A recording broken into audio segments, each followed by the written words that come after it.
আসসালামু আলাইকুম। নাহার মির্জা ব্লগ থেকে আপনাদের সবাইকে স্বাগতম। সবাই কেমন আছেন? আশা করছি আল্লাহর রহমতে সুস্থ আছেন, ভালো আছেন। আলহামদুলিল্লাহ আমরাও ভালো আছি।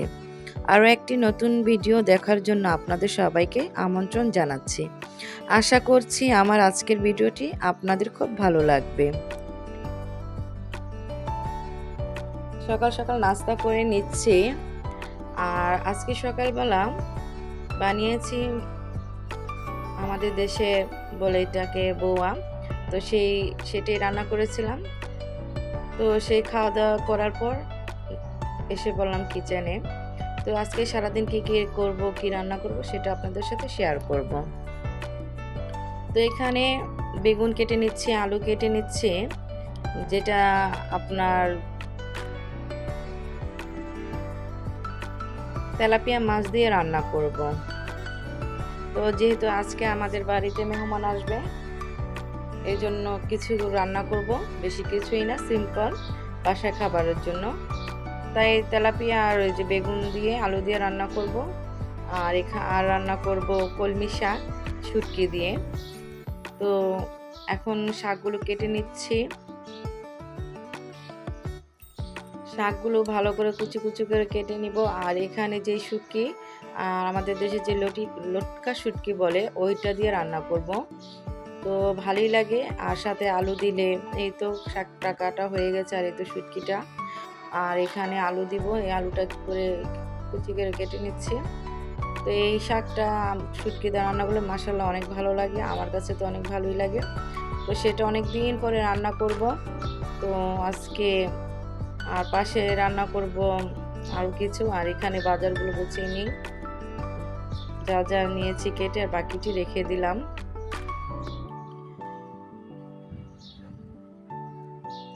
আর এই তো উস্তা দিয়ে রান্না করব পাঙ্গাস মাছের মাথা, পেটি আর লেজ দিয়ে। এই উস্তাটা যখন রান্না করব ওইটা অনেক খেতে ভালো লাগে। আর রান্না করব আচারি বেগুন। আমি জানি না আপনারা খেয়েছেন কি না, তাহলে আজকে রেসিপিটা দেখে নিন। হয়তো পুরাটা দেখাতে পারবো না, কিছু কিছু সুর দেখালে বুঝতে পারবেন কিভাবে রান্না করেছি। আর এই তো মাছটা ভালো করে ধুয়ে নিয়েছি, এখন এগুলি ভালো করে ভেজে নিব। আপনারা যারা এখনও আমার ভিডিওটা দেখছেন, প্লিজ আমার ভিডিওতে একটি লাইক করে দিবেন। আপনাদের একটা লাইক আমার ভিডিওকে অনেকের কাছে পৌঁছে দিতে সাহায্য করবে।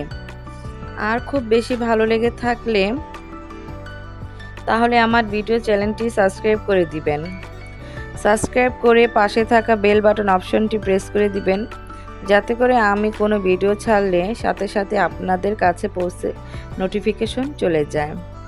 আর যারা অলরেডি করে দিয়েছেন, আপনাদের সবাইকে অসংখ্য ধন্যবাদ। এই তো কিছু মাছ ভেজে নিয়েছি, আর কিছুটা ফ্রাই প্যানে ছিল ভাজার জন্য।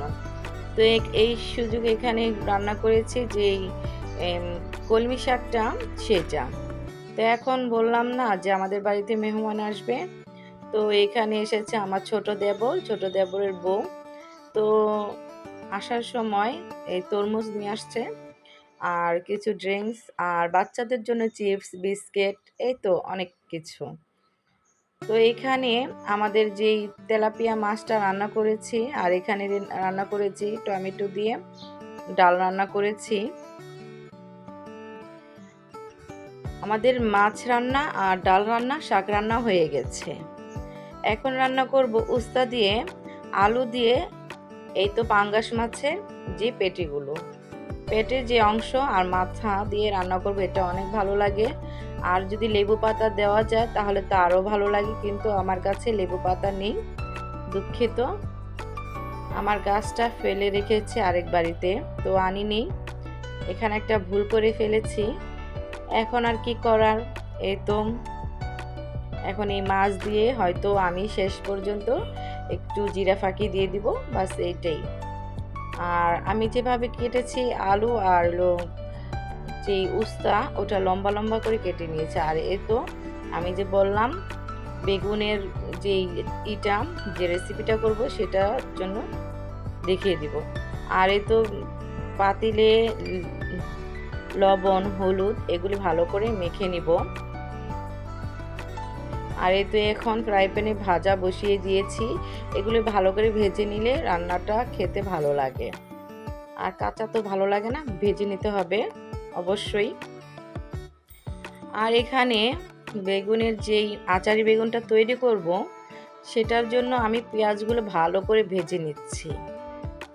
আর এই ফাঁকে এই কড়াইতে বসিয়ে দিলাম যে উস্তা আর আলু দিয়ে পাঙ্গাস মাছটা ভেঙে রাখবো ওটা। তো একসাথে দুই চুলাই চলতেছে আর মাঝখান থেকে আমাদের গ্যাসটা চলে গিয়েছিল।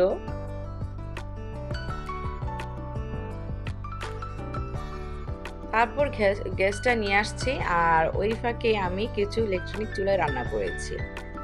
বলে না, যখন মেহমান আসে তখন আমার গ্যাসের প্রবলেমটা একটু বেশি হয়, তখনই আমার গ্যাসটা চলে যায়।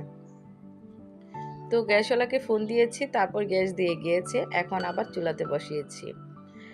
আর এখানে যে আচারি বেগুনটা রান্না করব সেটার জন্য ভালো করে কষিয়ে নিচ্ছি। আর এখানে যে পাঙ্গাস মাছের যে পেটিগুলো এগুলি দিয়ে দিয়েছি, ভালো করে এটা কষিয়ে নিব। আর এই তো কষানোর পরে আমি